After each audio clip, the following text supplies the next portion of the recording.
Good evening, everyone. We're here again with another episode of Agri Business Now. I would like to thank everyone who made a special effort to join us tonight, and to those joining us for the first time, I hope that you'll enjoy the program. On this evening's program, we will continue to advise you on the Agricultural Produce and Livestock Act of 2007. We have a continuation from last week's segment on the Seedling Production Workshop, and more on the press conference with the Youth Awareness Movement National Empowerment Program. Then on to the How to Do segment along with the news and announcements. Please stay tuned. Agribusiness Now will be right back.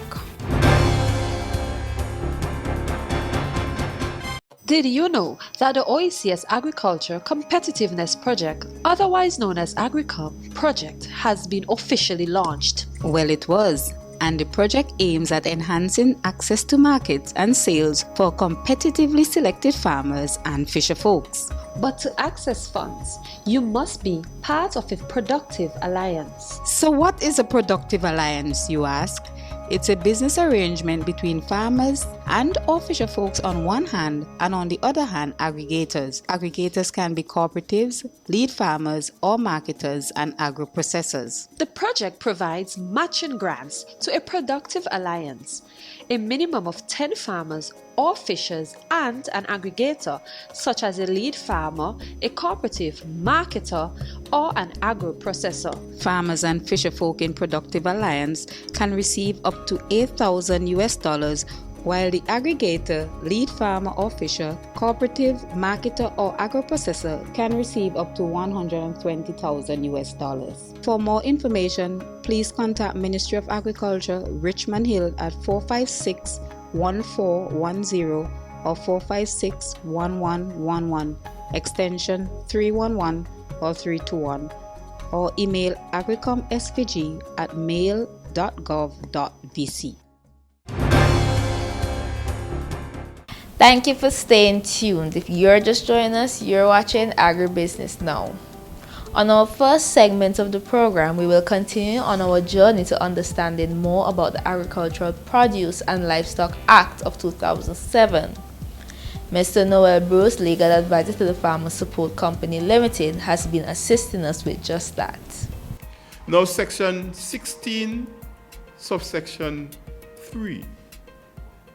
If such other person referred to in section 1, that is the person who is reasonably suspected of having in their possession unlawfully obtained from another person or from other person's produce or livestock. This is what we're talking about in subsection 3.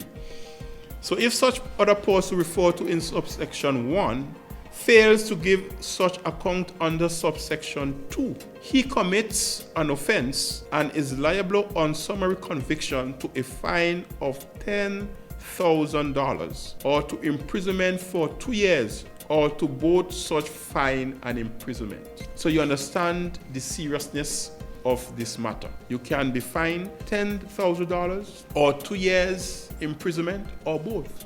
So I will repeat, it is in your interest.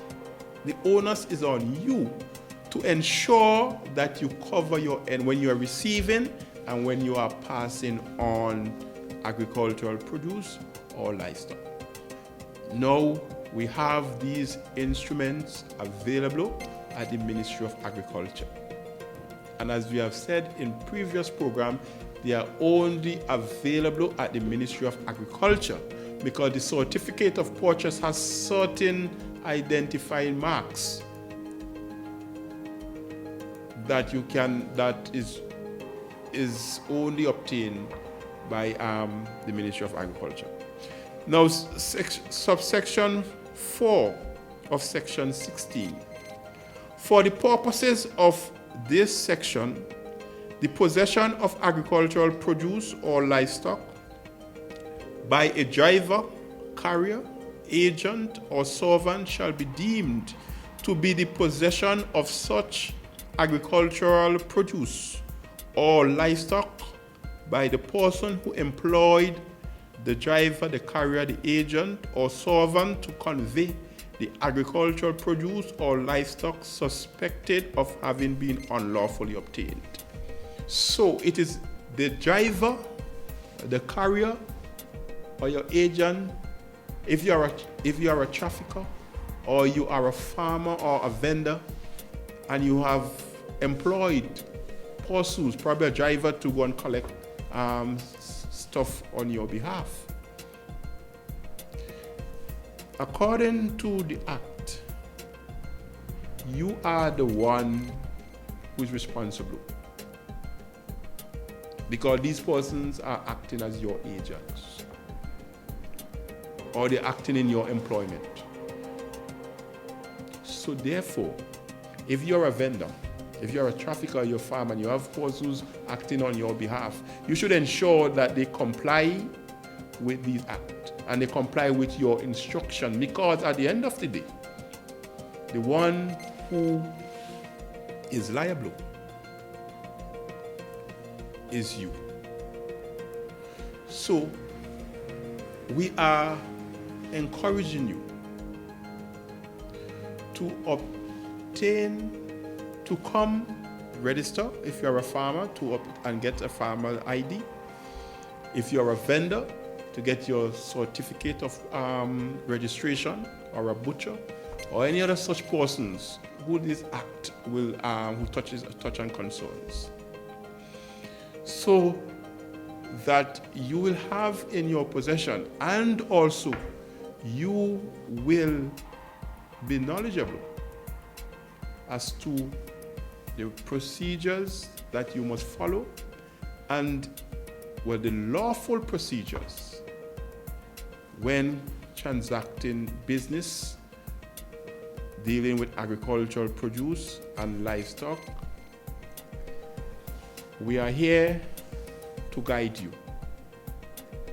As I said before, a time will come when you will not have an excuse if you fall foul of the law.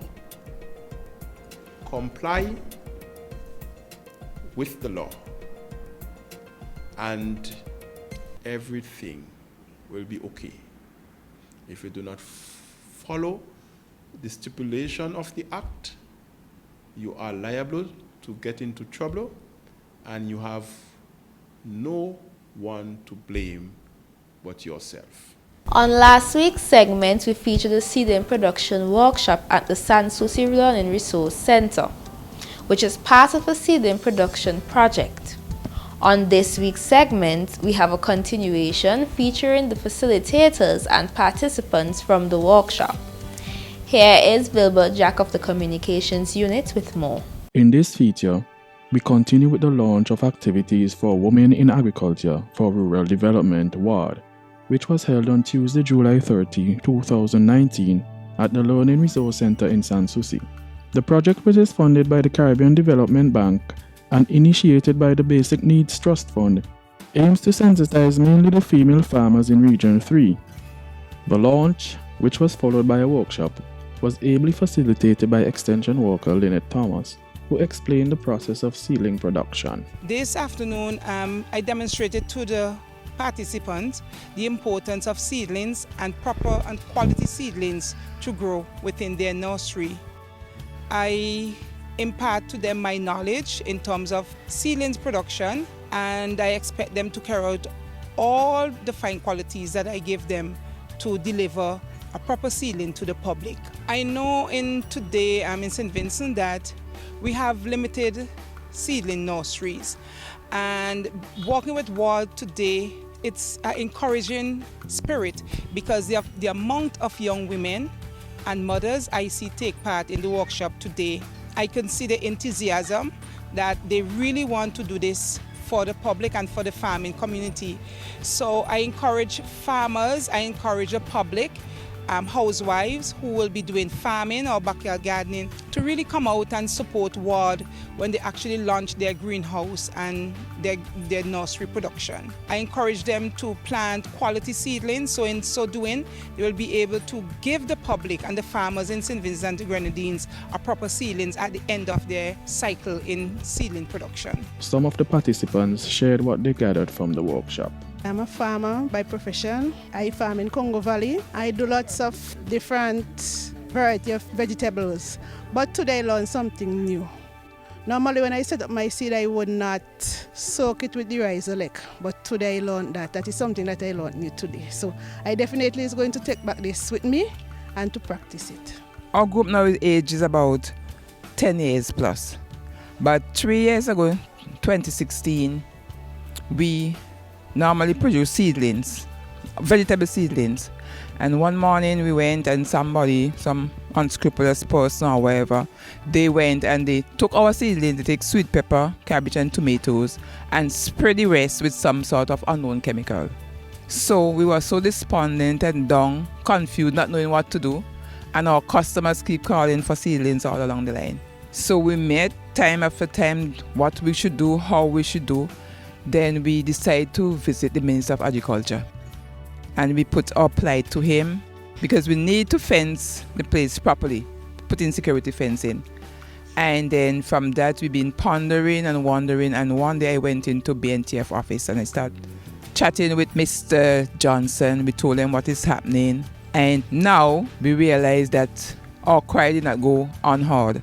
BNTF, the government and CDB, they come with this project today, which we are so happy and so glad that we could revive ourselves and even go bigger. So we glad to start back our seedlings. We had 2 small projects that we used to assist in the Grounds Primary School, and out of that now, whenever we have workshop like this, we invite the North Union Secondary School agriculture class. I used to set my seeds. I spray the soil first, and then between 7 days, I go back and I set my seed. But I learned a different way today, so I'll apply that. I learned about how to sow seeds in seed trays, and this will help me in my education with my SBAs and so on. Today at this workshop, we learned how to prepare seedlings in seed trays for very good reasons, such as selling and other things that can help us later on in agriculture. We also learned that there are various diseases that affect the seedlings, and we also learned how to treat them.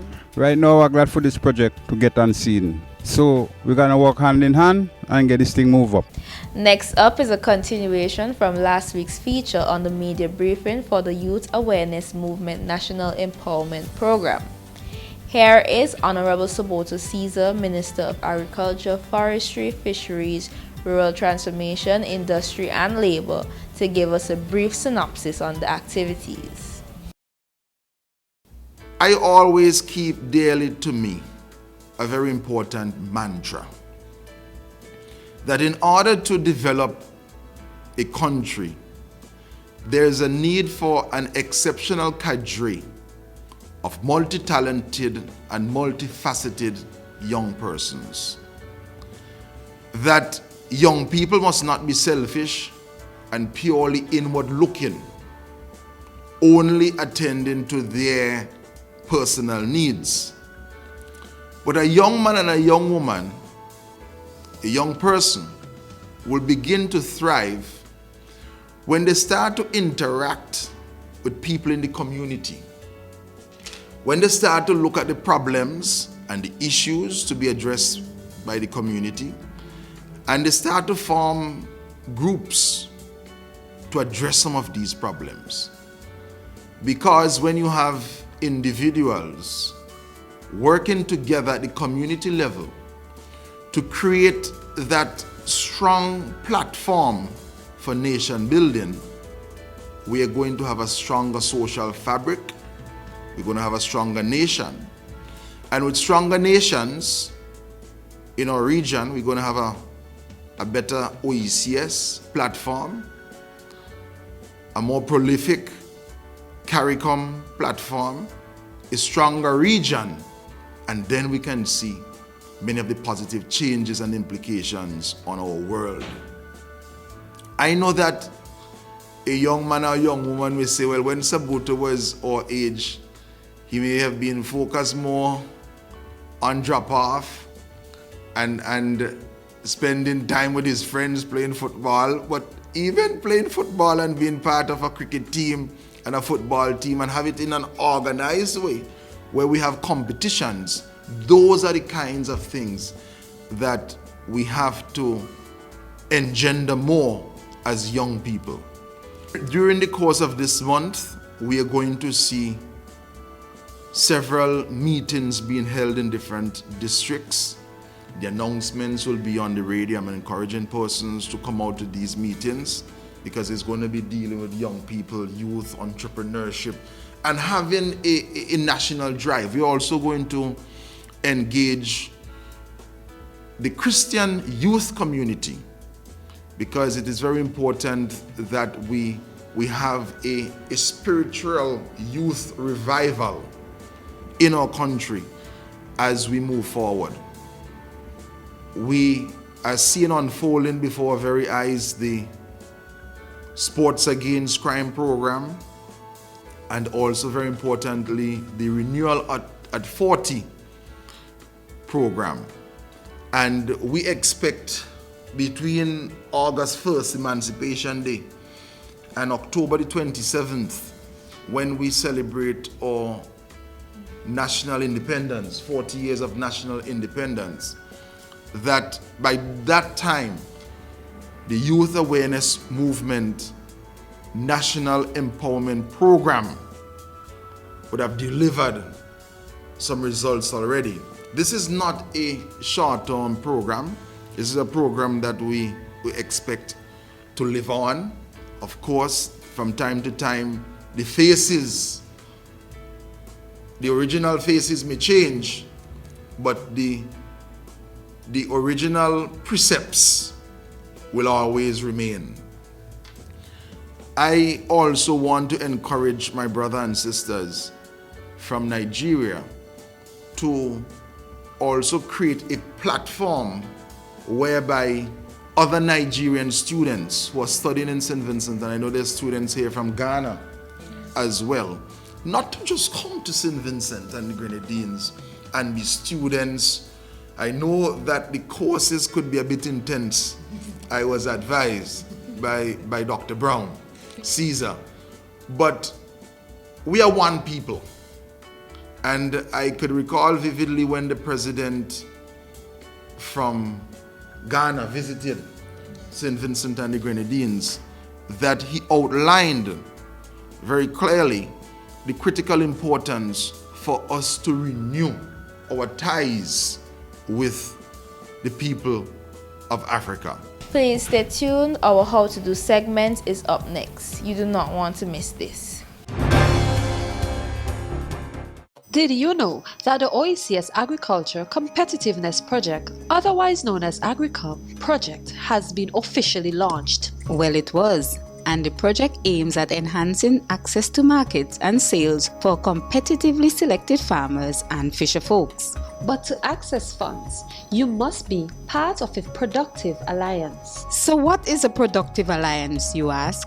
It's a business arrangement between farmers and or fisher folks on one hand, and on the other hand, aggregators. Aggregators can be cooperatives, lead farmers, or marketers and agro-processors. The project provides matching grants to a productive alliance. A minimum of 10 farmers or fishers and an aggregator, such as a lead farmer, a cooperative, marketer, or an agro-processor. Farmers and fisher folk in Productive Alliance can receive up to $8,000, while the aggregator, lead farmer or fisher, cooperative, marketer, or agro-processor can receive up to $120,000. For more information, please contact Ministry of Agriculture, Richmond Hill at 456-1410 or 456-1111, extension 311 or 321, or email agricomsvg@mail.gov.vc. On today's How to Do segment, you're going to learn how to make potting mix all on your own. It's quite easy to do.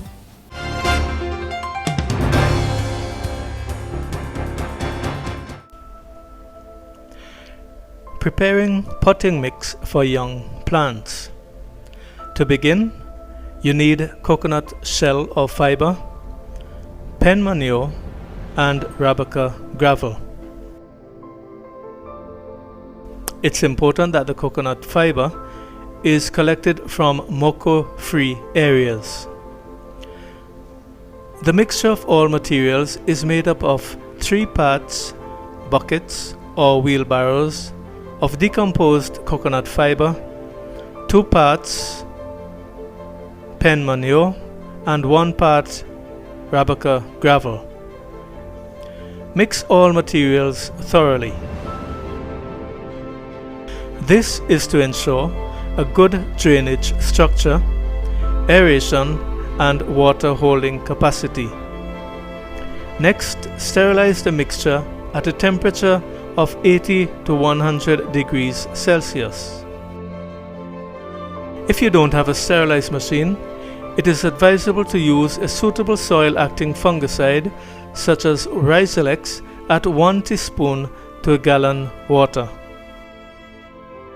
Next, fill the seedling trays, then treat with a fungicide. This is to prevent most types of soil diseases that might affect the seeds at germination.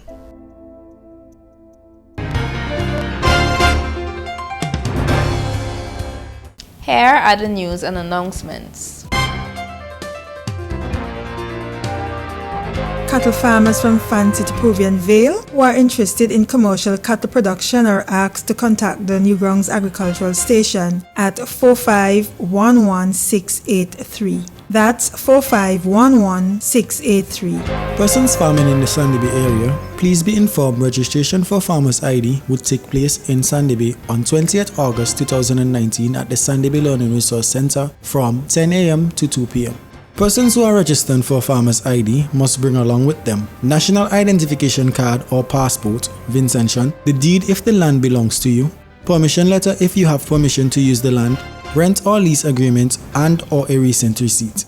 Please note, this goes for both persons registering for the first time and persons who had a card before. We are at the end of another program. I hope that you enjoyed it. For more information, feel free to contact us at the Communications Unit within the Ministry of Agriculture at 456-1111, extension 312 or 472, or email us at citumaf2@hotmail.com. Remember, you can view more of Agribusiness Now programs on our YouTube channel, Agribusiness Now St. Vincent, or like our Facebook page, www.facebook.com/agribusinessnow to get more updates. Until next time, I am your host, Nakita Samuel. Thank you for viewing and do have yourself a wonderful night.